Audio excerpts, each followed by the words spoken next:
So guys, continuation po, to God be the glory po ulit.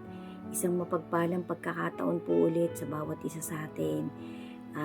Maraming salamat po sa lahat ulit ng makakakita at magtatry magtapos ng duktong-duktong kong content na ganito. WWTH po, Season 33, Ending Vital Parts. Amen. So guys, ito po ay WWTH Season 33 ulit, Part 43. 43 na guys, baka malito ako guys. Kaharap ko na yung notes ko, nalilito pa rin po ako. Thank you po sa inyong lahat ulit guys. Maraming salamat po talaga. Hindi po matapos ang pagpapasalamat ko sa mga taong patuloy-tuloy na nanonood ng mga content ko, at yung iba po ay nagbibigay pa ng puso. Ang ating na pong creator at ang kanyang bugtong na anak ang bahala sa bawat isa sa atin, sa mga hinihingi pa po nating blessing sa kanilang dalawa, na alam ng ating Panginoon na makakabuti pa po sa bawat isa sa atin, 10 ng ating buong pamilya. Huwag po natin kakalimutan yung 3 importanteng dapat ay kasama na sa ating daily activities. Amen. So guys, number 3 po na facts na sagot sa katanungan kung sino ba talaga ang ating Lord Jesus. So number 3, Jesus Christ humbled Himself to save us. Philippians 2 verse 6 to 8. Here's where it gets really mind-blowing. Jesus is equal with God in every way, but He chose to step down from His glorious throne to become a servant. Imagine a king leaving his palace, putting on rags and living as a poor man. That's what Jesus did for us.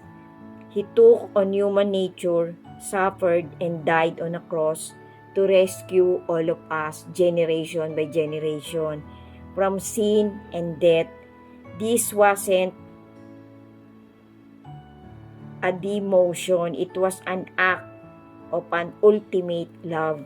So yan po yung number 3 na facts na sinabi ng pastor na to na sinusubaybayan ko, na sa isang maiksing salita ay parang iniidolo ko po ang pagtatawid ng taong to, pati po yung isang mangangaral na evangelist na nandito sa ating bansa. So yan po guys, ilalagay ko po dito yung mga importanteng verses na every now and then dapat nating mapasyalan, dapat nating talagang buklatin ang ating love letter ng ating creator sa humanity, na tumawid po generation by generation. Guys, bear with me kasi marami pa po akong gustong itawid na mga pinapanood kong dokumentary na about po talaga sa paparating na rapture ba yun o rapturo. Tapos yung pong pag-uumpisa ng kalahating half ng tribulation. Kasi yung pong kalahating half, yung po talaga yung great tribulation. Sabi po ng mga napapanood kong dokumentary na alam ko naman pong marami na rin sa atin ang nagre-research sa panahon natin ngayon. Kasi bawat isa nga po sa atin ay dapat nang maging alerto.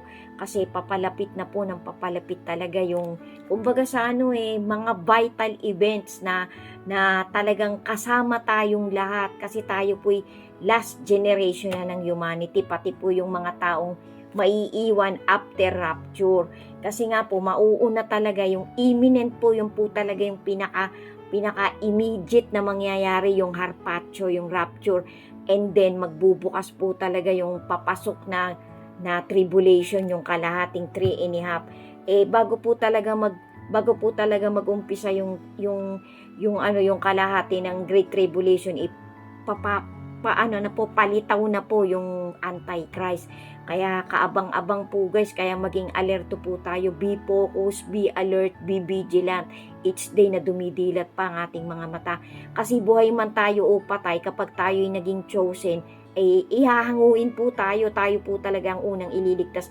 Kasama po tayo, hindi po totoong yung nasa loob lang ng church ng ating Lord Jesus ang mapapasama sa rapture.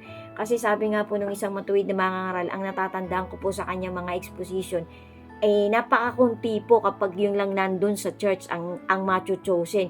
Marami po, pati po Gentiles, pati po hindi Hudyo man o kapag ikaw ay napili ng ating Panginoon, kapag ikaw ay nakatanggap ng grace ng ating Creator, ay kasama ka sa itatago niya, kasama ka sa unang ililigtas, kasama ka sa unang magkakaroon ng salvation, kasama ka sa unang rapture, sa unang pagkabuhay. Kaya yan po ang ating ipag-pray, mapasama na tayo sa unang pagkabuhay.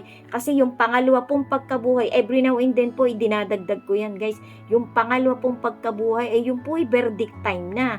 So wag nating ipag-pray yun guys, kailangan sa unang pagkabuhay, kasama na tayo sa macho-chosen. Amen. So, ang number 4 po guys, Matthew 28 verse 18. Jesus, our Lord, has all authority in heaven and on earth.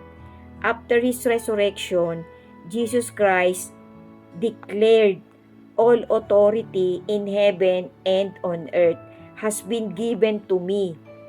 That means He is not just some spiritual leader.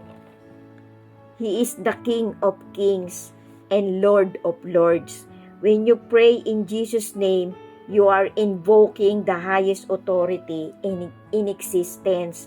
He has the power to heal, to forgive sins, and to defeat all the forces of darkness. So, facts na facts to guys. So, tandaan po natin to guys. Kasi ito po ay mga facts na ibinigay ng isang pastor na para sa akin kahit papano mabuti ang pastor na to, matuwid siyang tao kahit papano. Every now and then, nagiging sinner po ang bawat isa sa atin.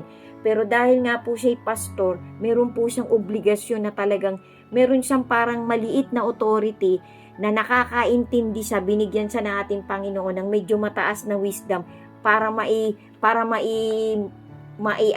maibigay niya po yung konting lalim, konting diin ng salita ng ating Lord Jesus. So siya po ay kasama dun sa mga taong ginagamit ng ating Lord Jesus sa huling generation natin para magtawid ng mga tunay na kahulugan ng salita ng ating Panginoon at ng ating Creator. So ito po ay facts, yan po yung pang-apat. Ilalagay ko po dito yung mga importanteng verses guys.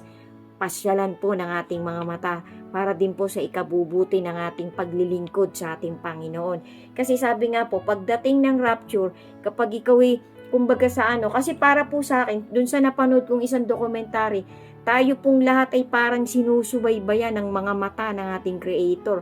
Nakikita po ng ating Panginoon ng pang-araw-araw nating pamumuhay. Wala po talagang malilihim guys. Lahat po'y alam ng ating Panginoon. Ang ating thoughts, ang ating mga laman ng puso natin, ang motivation natin, ang actions natin. Lahat po guys, every details ng buhay ng isang human being ay nakalista, alam ng ating Panginoon. Past, present, and future. Amen. Yan po'y facts, guys. So, number 5 po na reason, guys, na facts na tungkol talaga sa ating Lord Jesus, sa bigatin sa ating Creator. John 14, verse 6. Jesus Christ is the way, the truth, and the life. Jesus didn't say, I'll show you the way. He said, I am the way. That means He is the only path to God. And no other prophet, no other religion, no other belief system can bridge the gap between us and the Father. He's not a way, He is the way. No one comes to the Father except through Him, through our Jesus Christ. Jesus is the door to eternal life because He is God offering Himself to us. Jesus is not just a man or even just a prophet. He is God, incarnate, the visible image of the invisible God. Colossians 1 verse 15. If you seen Jesus, you've seen God. Understanding who Jesus really is changes everything because He's not just pointing to God. He is God. Amen. Sundan nyo pa po guys. So, facts po lahat ito guys. Walang kaduda-duda. To God be the glory po talaga. May kasunod pa po. Thank you po for watching. And God bless each and every one of us. Amen.